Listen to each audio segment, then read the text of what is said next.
শুধু আপনার মনটা পরিষ্কার থাকতে হবে। মন যদি পরিষ্কার থাকে, চিন্তা যদি উন্মুক্ত থাকে, তাহলে আপনাকে আল্লাহ তাআলা সমাধানের অবশ্যই ব্যবস্থা করবেন। রব যাদেরকে ভালোবাসেন তাদের লিস্টিতে সবচাইতে যাকে বেশি ভালোবাসেন তিনি হচ্ছেন নবী রাহমাতুল লিল আলামিন।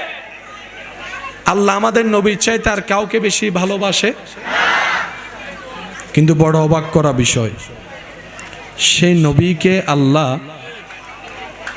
কিছু সময়ের জন্য নিজের কাছে না রেখে মানুষের কাছে পাঠিয়ে দিয়েছেন। হয় না আরো জোরে। আল্লাহ যারে সবচাইতে বেশি ভালোবাসছে, সৃষ্টির ওই শুরু থেকে যাকে আল্লাহ নিজের কাছে রেখেছেন,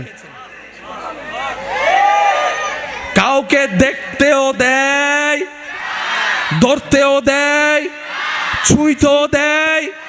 আল্লাহ নিজের কুদরতি ব্যবস্থাপনায় যাকে নিজের কাছে রেখে দিয়েছেন, সেই নবীকে যখন নবুয়তের খাতেমা করার জন্য রব্বুল আলামিন পৃথিবীতে পাঠানোর ব্যবস্থা করলেন, আল্লাহ রব্বুল আলামিন বাছাই করলেন আরবকে। সুবহানাল্লাহ। আরবের ভিতর বাছাই করছেন কুরাইশকে। আরো জোরে জোরে।